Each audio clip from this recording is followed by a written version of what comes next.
audible?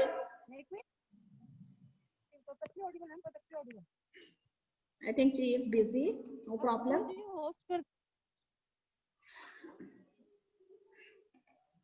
Okay, but we are starting with this. Okay, this is another question. Explain the mechanism of regulation of the kidney functions. Okay, what are the various mechanisms that are present in your kidney and that regulate the functioning of your kidney? So here we are going to explain 3 type of processes. All right. तो कहते हैं कि human kidneys जो हैं वो self capable है in order to monitor themselves. They can efficiently monitor themselves. And there is one hormonal mechanism that is involved in it. ठीक बेटे, तो इसमें एक हार्मोनल मैकेनिज्म जो है फीडबैक मैकेनिज्म की फॉर्म में यहाँ पे काम करता है. And that feedback mechanism, it involves 3 things. One is hypothalamus, another is juxtaglomerular apparatus, and the third one is your heart. So सिर्फ heart जो है, it is not only playing the role of pumping of the blood, but it is also involved in regulating the functioning of the kidney too. ठीक है, तो sometimes you have heard about multi failures in certain persons which leads to their death. तो आपको पता होना चाहिए कि body के डिफरेंट ऑर्गन्स जो हैं they are associated with each other so that they can work efficiently. So what I said, that the functioning of the kidneys, they are efficiently monitored, and a feedback mechanism through hormones is involved in it. And some of the organs, they are playing an important role. One is hypothalamus, that is a portion that is present in your brain. Another one is juxtaglomerular apparatus. तो juxtaglomerular apparatus आपको बताया था distal convoluted tubule के पास में होते हैं. And इसके अलावा there is one hormone that is secreted by your heart and it is known as ANF, that is atrial natriuretic factor. ठीक है, तो one by one we are taking the role of this. तो what is given in the second paragraph, तो whenever वो कहते हैं कि the body is suffering from some disorder. ठीक है, कई बार आपकी बॉडी किसी डिसऑर्डर या डिजीज से सफर करती है. So because of this, what happened? The blood volume, the body fluid volume, as well as the concentration of the ions, it changes in your body. ठीक है, तो आपकी बॉडी के अंदर ब्लड वॉल्यूम, फ्लूइड्स का जो वॉल्यूम होता है या फिर आयोनिक कंसेंट्रेशन जो है वो गड़बड़ा जाता है, उसमें चेंजेस आ जाती हैं. तो what happen? How your body cope in such a situation? तो कहते हैं कि when there is a change in the blood volume, body fluid volume or ionic concentration, special type of receptors, they gets activated in your body. And what are these receptors? So these receptors are the osmoreceptors. Okay, but so as there is a change in the blood concentration or the fluid concentration, or if there is lesser amount of ions in your body due to certain disorder, what happen? The osmoreceptors, they gets activated. ठीक है, what is osmoreceptors they do? तो कहते हैं कि ये जो ऑस्मोरेसेप्टर्स हैं ये क्या करते हैं? They stimulate the hypothalamus. ठीक है, तो जब भी आपकी बॉडी के अंदर फ्लूइड कम हो जाएंगे तो ये रिसेप्टर्स एक्टिवेट होंगे. एक्टिवेट होकर ये क्या करेंगे? ये हाइपोथैलेमस जो है उसको स्टिमुलेट करते हैं. And this hypothalamus, because it is a part of your brain, what it do, it release a hormone, and you are well aware of the hormone, and that is antidiuretic factor. Okay बेटे, anti diuretic hormone जिसको हम ADH hormone भी कहते हैं, and it is also known as vasopressin. ठीक है, इसको vasopressin हम इसलिए कहते हैं क्योंकि ये क्या करता है, आपके जो ब्लड वेसल्स हैं उनको कंस्ट्रिक्ट कर सकता है, उनको दबाता है, और जिसकी वजह से ब्लड का वॉल्यूम जो है वो आपकी किडनीज की तरफ इंक्रीज होता है. तो कहते हैं कि this hypothalamus, it finally gives direction to the pituitary gland. और पिट्यूटरी ग्लैंड का ही एक पार्ट होता है जिसको हम कहते हैं न्यूरोहाइपोफाइसिस. तो ये न्यूरोहाइपोफाइसिस जो है वो ये हार्मोन रिलीज करता है जिसको हम एंटी डायूरेटिक हार्मोन या वैसोप्रेसिन कहते हैं. And how this hormone it functions, तो कहते हैं कि this hormone it facilitates water reabsorption from the various parts of the renal tubules.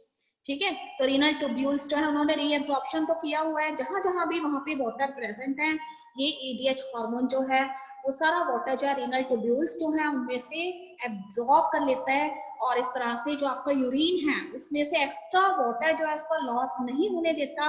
This means it prevents the condition of diuresis. Okay बेटे, तो when the person it behaves normal, जब person जो है वो डिजीज से recover कर जाता है और उसका बॉडी फ्लूइड वॉल्यूम जो है वो ठीक हो जाता है। तो ये ऑस्मोरिसेप्टर्स जो हैं, जो बॉडी फ्लूइड वॉल्यूम में डिक्रीज होने की वजह से प्रोड्यूस हुए थे, ये ऑस्मोरिसेप्टर्स स्विच ऑफ हो जाते हैं, और स्विच ऑफ होते ही जो एडीएच हार्मोन है उसकी एक्टिविटी जो है वो भी सप्रेस हो जाती है, और इस तरह से आपकी जो बॉडी है वो नॉर्मली फंक्शन करने लगती है। ठीक है बेटे, what is the major role of this ADH hormone? तो this anti diuretic hormone, it affect the function of your kidney. And how it affect the function of your kidney? As I have already told you that it is also known as vasopressin. तो ये क्या करता है, आपके जो blood vessels है ना उनका कंस्ट्रक्शन करता है, उनको दबाता है, और उसकी वजह से आपकी ब्लड प्रेशर जो है ब्लड वेसल्स के अंदर इंक्रीज हो जाता है। तो as there is an increase in the blood pressure, तो जितना ब्लड प्रेशर इंक्रीज होगा, more and more blood it is directed towards the kidney, ज्यादा से ज्यादा ब्लड जो है move towards the kidney, and this increases the glomerular blood flow, and therefore the glomerular filtrate rate it also increases.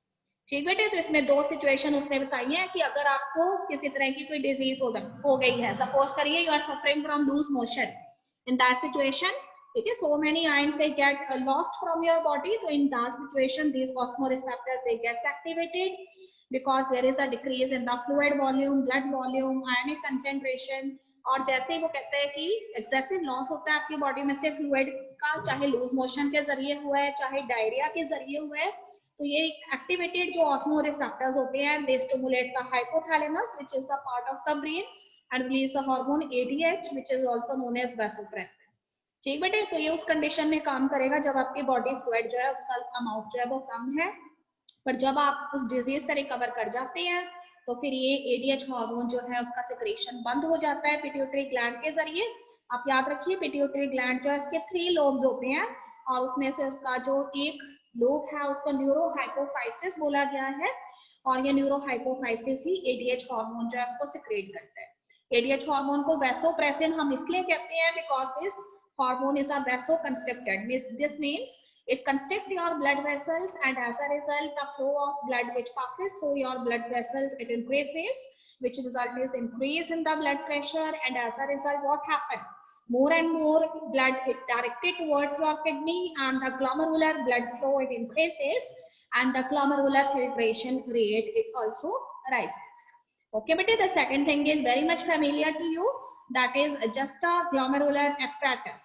ठीक है, juxtaglomerular apparatus कहाँ पे present है सभी बच्चों को मालूम है, डिस्टल कॉन्वोल्यूटेड ट्यूब्यूल के पास में ये एक सेंसिटिव रीजन होता है, और ये juxtaglomerular apparatus जो है वो भी एक रेगुलेटरी रोल प्ले करता है कि whenever there is a fall in the glomerular blood flow, या फिर ग्लोमेरुलस के पास पहुंचने वाला अगर जो ब्लड है उसका ब्लड प्रेशर कम हो जाता है या ब्लड फ्लो कम हो जाता है, इन that situation this juxtaglomerular cells they activate and they release one enzyme and that is known as renin. Okay बेटे, what does renin do?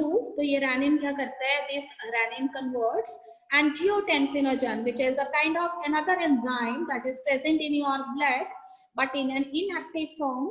तो ये इस एंजियोटेंसिनोजन जो है इसको एक्टिव करता है और इसको किस में कन्वर्ट कर देता है, एंजियोटेंसिन 1 में कन्वर्ट करता है, and further this angiotensin 1 it later converts into angiotensin 2.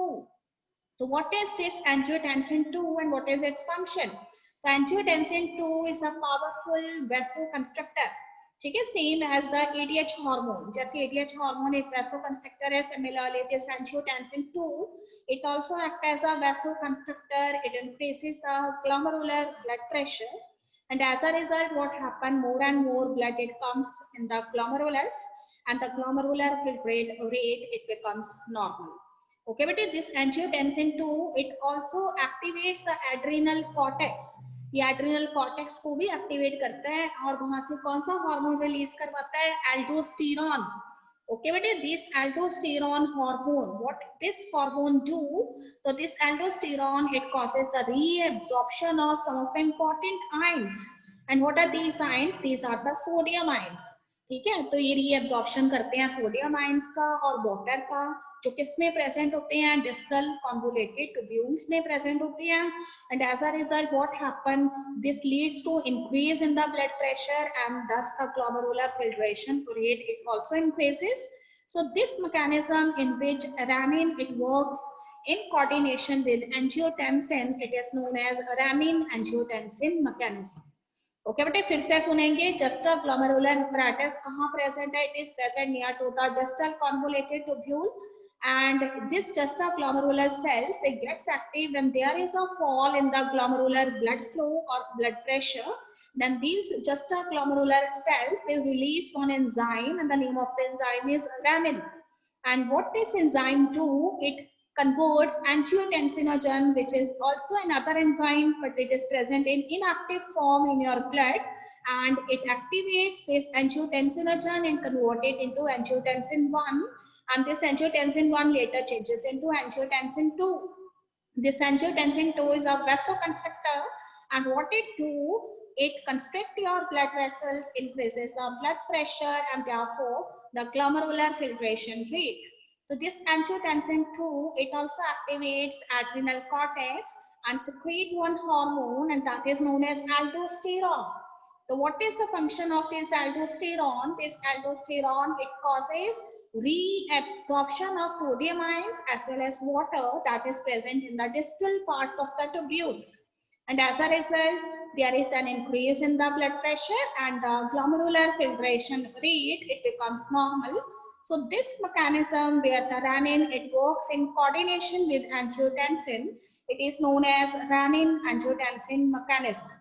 Okay, then the third thing is that your heart is also involved in the regulation of kidney functioning. How this heart, it plays an important role. So here what it is given कि heart के जो atria होते हैं, ठीक है बेटे, तो कहते हैं कि जब ये ऑरिकल्स या एट्रियाज जो है उनमें ब्लड फ्लो जो है वो इंक्रीज होता है, then what happen, it release one factor, and what is the name of that factor? It is ANF, atrial natriuretic factor. So this atrial natriuretic factor, it is actually a vasodilation. ठीक है, तो जहां पे वो कहते हैं कि rennin की अगर हम बात करें या फिर अगर हम बात कर रहे थे ADH हार्मोन की, वो वैसोकंस्ट्रिक्टर थे, और ये ANF जो है वो वैसोडाइलेशन करता है. It dilates your blood vessels and therefore there is a decrease in the blood pressure. ठीक है, ब्लड प्रेशर जो है उसमें डिक्रीज होता है, and as a result what happened, this ANF mechanism therefore it also act as a check on the renin angiotensin mechanism. क्योंकि renin angiotensin mechanism के अंदर क्या हो रहा था, वैसोकंस्ट्रिक्शन हो रहा था, ग्लोमेरुलर फिल्ट्रेशन रेट बढ़ रहा था, ब्लड प्रेशर इंक्रीज हो रहा था. तो कहते हैं कि इस चीज को फिर से जो है बैलेंस करने के लिए यहाँ पे हार्ट जो है वो एक फैक्टर रिलीज करता है, and that factor is known as the atrial natriuretic factor or ANF, and it is a vasodilator. It dilates your blood vessels which earlier gets constricted by the renin as well as antidiuretic hormone. This is clear to all the students bete? Yes student, pick up. ये तीनों mechanism clear है सभी बच्चों को? Yes ma'am. Okay, इसको आज ही पढ़ेंगे और आज इसको एक बार अच्छे से पढ़ लेंगे, सब कुछ अपने आप पता लगते जाना है. ठीक बेटे, बाकी सारी चीजें अब बिल्कुल नॉर्मल सी है. तो व्हाट इज मैच्योरेशन? अगर हमने एक लाइन में एक्सप्लेन करें तो maturation is actually the process of excretion of urine from your urinary bladder. ठीक है, तो कहते हैं कि as soon as the urine it is formed by your nephrons, what happened from these nephrons which are actually present in the medullary pyramids, ये urine किस में जाता है? कैलसिस में जाता है, कैलसिस से रीनल पेल्विक्स में जाता है, और फाइनली यूरेटस के through it gets accumulated in the urinary bladder. But this urine it is stored in the urinary bladder for a time period, ठीक है, unless it receive a signal from the central nervous system. ठीक है, and what kind of signal it is? It is a voluntary type of signal. You have an urge to release the urine. ठीक बेटे, तो जैसे वो कहता है कि बॉडी के अंदर एक अर्ज होती है कि उसको यूरिन एक्सक्रीट आउट करना है, तो फिर उससे रिलेटेड सिग्नल्स जो है वो सेंट्रल नर्वस सिस्टम के पास जाते हैं. ये these are the voluntary signals, and by these signals what happen, urinary bladder जो है उसमें स्ट्रेचिंग होने लग जाती है, and when as soon as it get filled with urine, तो फिर ये जो स्ट्रेच रिसेप्टर्स हैं वो क्या करते हैं, ठीक है, on the walls of the bladder they send signals to the central nervous system, और सेंट्रल नर्वस सिस्टम से फिर रिसीविंग सिग्नल्स आते हैं मोटर मैसेजेस की फॉर्म में, जो क्या कहती हैं ब्लैडर को, ब्लैडर के जो स्मूथ मसल्स हैं उनको कॉन्ट्रैक्ट करती हैं, ठीक है। They initiate the contraction of the smooth muscles of the bladder and what happen, the urethral sphincter that is the opening of the urinary bladder, ठीक है, उसका क्या होता है, स्मूथ मसल्स जॉइंट के कॉन्ट्रैक्ट होने से उसके बाद वो कहते हैं कि यूरिन जो है वो बॉडी में से एक्सक्रीट आउट हो जाता है। एंड ये प्रोसेस जो है यूरिन के रिलीज होने का, it is known as micturition and a neural mechanism is involved in it, ठीक है। It takes place with the help of a reflex action and thus the reflex which is involved in this process is known as maturation reflex। Okay बेटे, पहले भी बता चुके हैं कि कितना जो है ह्यूमन के द्वारा एक्सक्रीट आउट किया जाता है यूरिन। तो हाईली कंसेंट्रेटेड यूरिन होता है, तो 1 to 1.5 लीटर्स जो है वो एवरेज यूरिन जो है पर डे के अंदर एक्सक्रीट आउट करती है आपकी बॉडी, ठीक है। जबकि फिल्ट्रेट का रेट कितना ज्यादा था, तो इसका मतलब फिल्ट्रेट में present all the essential nutrients plus water plus other important जो आयंस है उनका रीएब्जॉर्प्शन कर लेती हैं आपके रीनल ट्यूब्यूल्स, और सिर्फ 1.5 लीटर यूरिन ही आपकी बॉडी में से एक्सक्रीट आउट होता है।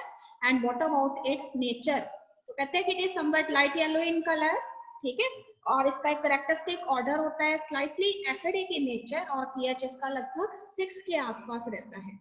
ओके बेटे, तो यूरिया जो है वो इसमें से एक्सक्रीट आउट होने वाला सबसे इंपॉर्टेंट जो है यहाँ पे कंपाउंड है। तो 25 to 30 grams of urea per day जो है एक्सक्रीट आउट होता है। ओके बेटे, फिर देखिए एक खास चीज लिखी है, various conditions can affect the characteristics of the urine, ठीक है। अलग अलग तरह की कंडीशंस जो है वो किस तरह की है, वो यूरिन का जो कैरेक्टरिस्टिक्स है उनको अफेक्ट कर सकती है। Because sometimes you are not taking much amount of water, ठीक है, when you are doing some journey और you are involved in some task that you are not able to take much amount of water, तो उस case में वो कहते हैं कि आपका जो यूरिन है वो बहुत ज्यादा हाइपरटोनिक टाइप ऑफ यूरिन होता है, कंसेंट्रेटेड यूरिन होता है, एंड उसमें लाइट येलो की जगह पे डार्क येलो कलर आपको नजर आता है because of lesser amount of water in your body, ठीक है। and your urine is very important for the clinical diagnosis. Many of the disorders they can be easily find out with the help of this analysis of your urine, ठीक है। तो बहुत सारे जो आपके disorder हैं वो यूरिन एनालिसिस के जरिए जो है पता लगते हैं, such as malfunctioning of your kidney, if your kidneys are not working properly, ठीक है, तो यूरिन जो है उससे पता लग जाता है। इसके अलावा there is one disease that is known as diabetes mellitus, ठीक है, जैसे अपने शब्दों में हम शुगर कहते हैं, तो डायबिटीज मिलियाटस जो है उसमें वो कहता है कि ज्यादा से ज्यादा अमाउंट में हमें ग्लूकोज की कंसेंट्रेशन यूरिन के अंदर नजर आती है। तो देखो ऊपर लिखा है उसने, यूरिन वैसे कलरलेस होता है, वाटरी फ्लूइड की फॉर्म में होता है, पर ऐसे पर्सन जिनको डायबिटीज मिलियाटस होगी ना, उनका जो यूरिन होगा वो मिल्की व्हाइट होने लग जाएगा, यानी बहुत ज्यादा अमाउंट में उनमें ग्लूकोज रिलीज होता है उनकी बॉडी में से। और अगर वो एक्सट्रीम कंडीशन पे पहुंच गई है डायबिटीज मिलियाटस की, तो सिर्फ उसमें ग्लूकोज ही रिलीज नहीं होता है, उसके साथ साथ कीटोन बॉडीज जो है वो भी उसके अंदर आने लगती है, ठीक है। तो जब इस तरह का पर्सन जो है वो यूरिन एक्सक्रीट आउट करेगा ना, तो उसके बाद जहां भी उसने अपना यूरिन एक्सक्रीट आउट किया है, when it comes in contact with air, तो उसका ऑक्सीडेशन हो जाता है। Presence of the ketone bodies की वजह से पहले वो मिल्की व्हाइट होगा यूरिन, एंड बाद में वो ब्लैक कलर का हो जाता है, ठीक है। तो कई बार आपने you have heard about so many people जो क्या करते होते हैं, अनशन कर लेते हैं, एंड भूख हड़ताल पे बैठे हुए लोग होते हैं। तो कई बार आप देखते हैं कि डॉक्टर्स जो है वो टाइम टू टाइम उनका चेकअप करते हैं ना, फिर all of a sudden you will get a news कि उनको उठा के ले गए हैं जी, अब उनको जबरदस्ती जूस पिलाया गया है, ठीक है। उनको कैसे पता लगा, तो कहते हैं कि जब किसी के यूरिन के जरिए कीटोन बॉडीज आने लग जाती हैं, that person is severely affected, ठीक है। तो उस केस में डायबिटीज मिलियाटस को भी इसी तरह से चेक किया जाता है कि अगर कीटोन बॉडीज आने शुरू हो गई, इसका मतलब पर्सन जो है उसको डायबिटीज मिलियाटस लेटर स्टेजेस पे प्रेजेंट है। तो इस तरह से आपका जो यूरिन है वो बहुत सारी क्लिनिकल डायग्नोसिस में इन्वॉल्व होता है, ठीक है। Not only your kidneys, there are some of the other organs, they are also involved in the process of elimination of the excretory waste, ठीक है। तो अदर देन किडनीज आपके जो लंग्स हैं, लीवर, स्किन, ये भी काफी सारे एक्सक्रीटरी वेस्ट को रिलीज करते हैं, ठीक है। तो लंग्स का हमें मालूम है, your lungs they remove larger amount of carbon dioxide, तो this carbon dioxide is also very much harmful to your body. And इसके अलावा कहते हैं कि अगर लीवर की आप बात करिए, तो लीवर जो है this is the biggest gland of your body, and it secretes bile containing substances जिसमें bile salts प्रेजेंट होते हैं, बिलिरुबिन, बिलिवर्बिन, कोलेस्टेरॉल्स प्रेजेंट होते हैं, स्टेरॉइड हार्मोन्स जो हैं वो डिग्रेडेड फॉर्म में प्रेजेंट हैं, ठीक है, विटामिन, ड्रग्स, ये सारी चीजें आपके बॉडी के अंदर जो है वो प्रेजेंट होती है। तो ये सारा जो है वो लीवर के वेस्ट के रूप में कंसीडर किया जाता है, और ये भी वो कहता है कि फाइनली जो डाइजेस्टिव वेस्ट है ना आपका, उसके साथ लीवर जो है वो आपकी बॉडी में डाइजेस्टिव वेस्ट के साथ इसको रिलीज करता है। इसके अलावा your body also have sweat gland and sebaceous glands that are present in your skin, और ये स्वेट और सेबेशियस ग्लैंड्स जो हैं दे secrete specific type of substances through their secretions, and these sweat glands, ठीक है, स्वेट ग्लैंड्स जो है वो स्वेट की फॉर्म में जो है अपना एक्सप्रेशन करते हैं, and this sweat is actually the watery fluid but it contains so many salts along with it, ठीक है, not only water is present in the sweat but so many ions are also there such as NaCl, urea भी इसमें कुछ amount में present होता है, कुछ acids present होती हैं, लैक्टिक एसिड जैसे, ठीक बेटे। और इसकी एक एडवांटेज है वो आपको इतने सालों से बताते आ रहे हैं कि whenever you sweat profusely what happens, your body feels a cooling effect and thus it acts as a thermal protector for your body, ठीक बेटे। इसके अलावा कहता है कि it also helps in the removal of some of the waste, ठीक है, that is generally present in your body. And what is the function of this sebaceous glands? So these sebaceous glands they also excrete out certain substances like sterols, ठीक है, sterols they are the components of the fats, and beside these we have hydrocarbons, some waxes which are also are the end products of the metabolic reactions of the fats during their degradation, and all of these they comes in the form of the sebum, ठीक है। sebum is a kind of a secretion that comes out from your nasal cavities or from your ears, ठीक। इसके अलावा कहता है कि skin जो है उसमें ऑयल सिक्रेटिंग ग्लैंड्स भी प्रेजेंट होते हैं, ठीक है। तो कई बार कई लोगों की स्किन बहुत ज्यादा ऑयली होती है, तो कुछ ऐसे लोग होते हैं जिनकी स्किन पे कोई पिंपल्स नहीं होते, ठीक है, पर कुछ लोगों की स्किन बहुत ऑयली होती है, पूरे उनका जो फेस है वो पिंपल से भर जाता है। तो ऑयल सिक्रेटिंग ग्लैंड्स जो हैं वो आपकी स्किन के अंदर प्रेजेंट होते हैं, कुछ में कम एक्टिव होते हैं, कईयों में ज्यादा एक्टिव होते हैं, ठीक बेटे। इसके अलावा नाइट्रोजेनियस वेस्ट जो है वो आपके स्लाइवा के जरिए भी एक्सक्रीट आउट होता है, ठीक है। तो कई बार आपको बोला जाता है कि when sometimes you have certain problems on your skin, ठीक है, you put your saliva over that affected area and that affected area gets treated by this, क्योंकि आपका जो saliva होता है वो भी कुछ harmful substances में रिच होता है, और इस तरह से वो कहते हैं कि वो टॉक्सिक सब्सटेंसेस जो हैं वो इस तरह की कोई भी एबनॉर्मल ग्रोथ आपके स्किन के ऊपर अगर होती है, ठीक है, फोड़े फिंसियां वगैरह हो गए हैं, तो उसके ट्रीटमेंट के लिए सलाइवा जो है वो बहुत अच्छी तरह से वर्क करता है। Okay, bete. Now we are on the next topic, that is the last one, and this is disorders of the excretory system. ठीक है, तो what are the various disorders of your excretory system? So sometimes what happen, your kidneys they are not working efficiently, ठीक है, because of the malfunctioning of kidneys what happen, urea, because देखो kidney का main function क्या है, urea को excrete out करना है। तो क्या होता है कि अगर आपकी किडनीज अच्छे से काम नहीं कर रही है तो आपका जो यूरिया होता है ना, जो किडनी ने एक्सक्रीट आउट करना था, वो ब्लड के अंदर एक्यूमुलेट होने लग जाता है, and that condition is known as uremia, ठीक है। और यूरीमिया की कंडीशन बहुत ज्यादा क्रिटिकल हो सकती है, and sometime it leads to kidney failure also, but there is a process, I have also discussed this process in class 10th with you also, and it is known as hemodialysis, ठीक बेटे। तो haemodialysis जो है उसमें हम क्या करते हैं, ऐसे पर्सन जिनके ब्लड में यूरिया की कंसेंट्रेशन ज्यादा है, उनकी बॉडी में से कोई भी एक आर्टरी जो है उसको हम सिलेक्ट कर लेते हैं, और उस आर्टरी को हम जो डायलिसिंग यूनिट है, ठीक है, हमने एक पार्चमेंट बैग के अंदर जो है एक डायलिसिंग यूनिट तैयार की गई होती है, और एक सेमी परमीएबल मेम्ब्रेन की फॉर्म में होती है ये।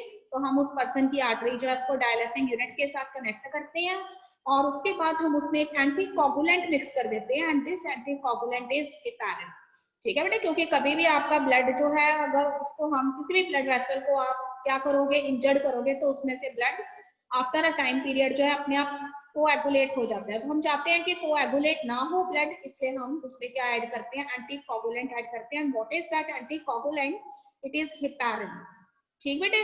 तो आपकी जो आर्टरी है ना, उसमें से डायरेक्ट ब्लड जो है वो डायलिसिंग यूनिट में जाने लग जाता है, जो कि सेमी परमीएबल मेम्ब्रेन की फॉर्म में होती है, और इसके अंदर, इस मेम्ब्रेन के अंदर क्या प्रेजेंट होता है, डायलिसिंग फ्लूइड प्रेजेंट होता है, ठीक। तो ये डायलिसिंग फ्लूइड की एक खास बात है कि this dialysing fluid they have the same composition what is present in the plasma of the blood. ठीक है, इसमें वो सारे के सारे कंपोनेंट्स प्रेजेंट होते हैं जो ब्लड की प्लाज्मा में भी प्रेजेंट होते हैं। पर आपको पता है कि पर्सन कैसा है, एक यूरेमिक पर्सन है, तो इसका मतलब उसके ब्लड में एक और एडिशनल चीज भी प्रेजेंट है। And what is that? It is the nitrogenous waste. ठीक बेटे, अब आपको पता है कि हमेशा जो मॉलिक्यूल्स हैं वो हाई कंसेंट्रेशन से लोअर कंसेंट्रेशन की तरफ मूव करते हैं ना by the process of osmosis. तो यहाँ पे भी वही चीज होनी है। जब आप इसकी आर्टरी को उसके साथ कनेक्ट कर देंगे डायलिसिंग यूनिट के साथ तो कंसेंट्रेशन ग्रेडियंट इस्टेब्लिश हो जाएगा।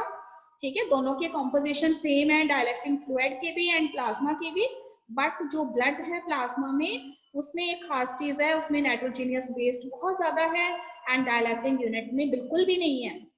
तो इसलिए वो कहते हैं कि डायलिसिंग यूनिट के सामने परमीएबल मेम्ब्रेन से ये जो नाइट्रोजीनियस वेस्ट है ये फटाफट बाय पैसिव ट्रांसपोर्ट किसके अंदर जाने लग जाता है, डायलिसिंग फ्लूइड में जाने लग जाता है। और इस तरह से पर्सन का जो ब्लड है वो क्लियर होता जाता है, सारा नाइट्रोजीनियस वेस्ट जो है वो डायलिसिंग यूनिट में एक्यूमुलेट हो जाएगा। And when the blood it gets cleared what they do, ये ब्लड जो है क्लियर ब्लड जो है उसको बॉडी में भेज दिया जाता है through a vein, but this time we add the anti heparin. ठीक है, ताकि ये ब्लड जो अब क्लियर हो चुका है तो हम उसमें एंटी हिपैरिन यानी एंटी हिपैरिन को ऐड करने के बाद उसे भेज देते हैं। तो so many persons who are suffering from this uremia, ठीक है, they are very much get benefited by this method, though it is a painful experience for these persons, but very much boon for these people too. Okay, but there is one another disease and that is known as kidney failure. ठीक है, तो sometimes वो कहते हैं कि kidney transplantation has to be done for some persons. ठीक, when those persons who are suffering from acute renal failures, so in that situation what happen, the doctors they select the kidney from some donor. ठीक है, and this donor may be the close relative of the patient. So but you know that whenever some foreign thing is inserted in your body, your immune system they gets activated. ठीक है, ये मैं आपको पहले भी बता चुकी हूँ। बताइए इम्यून सिस्टम के कौन से ऐसे सेल्स हैं जो कि ऑर्गन ट्रांसप्लांटेशन को रिजेक्ट करने के लिए एक्टिव हो जाते हैं? याद आ रहा है, मैंने तुम्हें बताया था कि दो तरह का इम्यून सिस्टम बॉडी में हमारे प्रेजेंट है। ह्यूमरल इम्यून सिस्टम जो एंटीबॉडीज के जरिए काम करता है, there is one and other type of immune response which is known as cell mediated immunity, and two types of cells are present, one is B lymphocytes, another is T lymphocytes. अब दोनों sales के name भी मैंने बता दिए। अब मुझे बताइए कि इन दोनों में से कौन से लिम्फोसाइट्स जो है वो ऑर्गन ट्रांसप्लांटेशन के दौरान प्रॉब्लम करेंगे? यस बेटे, कोई नहीं, चांस लो। यस निशांत, कौन सा? B lymphocytes. नहीं जी, गड़बड़ हो गई है, टी लिम्फोसाइट्स है। ठीक बेटे, बी लिम्फोसाइट्स जो होते हैं ना उनकी खास बात यह है कि वो जो ह्यूमरल इम्यून सिस्टम है उसमें वो इंपॉर्टेंट रोल प्ले करते हैं और खूब सारी एंटीबॉडीज बनाते हैं जब antigen enter into your body. ठीक है, बट टी लिम्फोसाइट्स उनका नाम ही इसलिए पड़ा है because their maturation they takes place in the thymus gland, though their synthesis takes place in bone marrow. ठीक, तो ये टी लिम्फोसाइट्स जो है वो फटाफट कोई भी फॉरेन जो ऑर्गन है उसको आइडेंटिफाई कर लेती है और उसको किल करना शुरू कर देते हैं। ठीक है, तो इसीलिए पेशेंट को अमाइनो सप्रेसेंट्स दिए जाते हैं जब उसकी बॉडी में हमने कोई फॉरेन ऑर्गन लगाना है। ठीक, तो उस केसेस में वो कहते हैं कि रीनल फेलियर्स के केसेस में ऑर्गन ट्रांसप्लांटेशन किया जाता है, किडनीज डोनर में से ली जाती हैं और उसे लगाने की कोशिश की जाती है। तो 50% चांसेस है उसमें कि पेशेंट जो है उसमें फॉरेन किडनी जो है it can work efficiently, but sometimes the problems may be there. तो throughout their lifetime जिस भी पेशेंट के अंदर किडनी ट्रांसप्लांटेशन किया गया है उसको अमाइनो सप्रेसेंट्स लेने पड़ते हैं। ठीक है, कभी भी उसके टी लिम्फोसाइट्स एक्टिव हो जाएंगे और वो किडनी जो है उसको नुकसान पहुंचा सकते हैं। ओके बेटे, and the third one is renal calculi. देखो नेम से पता लग रहा है कि some of the substances in the form of insoluble masses it gets accumulate in the kidney in the form of stones। ठीक है, कुछ लोगों को आपने सुना होता है कि उनकी किडनी के अंदर स्टोन्स देखे गए हैं।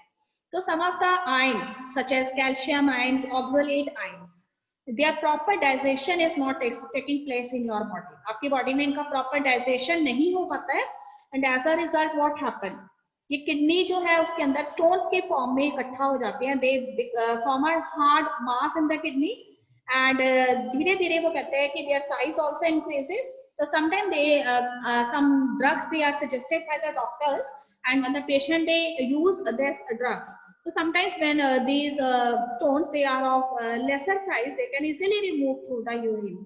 ठीक है, पर अगर ये बड़े हो गए हैं तो उस केस में जो है इनकी सर्जरी जो है वो की जाती है और वो भी काफी पेनफुल रहता है. फिर देखिए फोर्थ जो डिसऑर्डर है that is known as glomerulonephritis. ठीक है बेटे, ग्लोमेरुलाई नेफ्राइटिस जो है उसमें क्या होता है, किडनी के जो ग्लोमेरुलस है which is the cluster of the capillaries that are present in the woman's capsule, their inflammation sometimes takes place. The word inflammation means swelling of the glomeruli. ठीक है, तो ग्लोमेरुलाई जो है इनकी स्वेलिंग हो जाती है, ब्लड वेसल्स में स्वेलिंग आ जाती है किसी तरीके से, तो उसको ग्लोमेरुलाई नेफ्राइटिस कहा जाता है. ठीक बेटे, तो अब ये हमारा चैप्टर कंप्लीट हो गया और कल संडे है, तो सारे बच्चे जो हैं वो इस चैप्टर को तैयार करेंगे. If they are facing some problem and some of the topic should be repeated again. ठीक है, तो don't feel shy, I will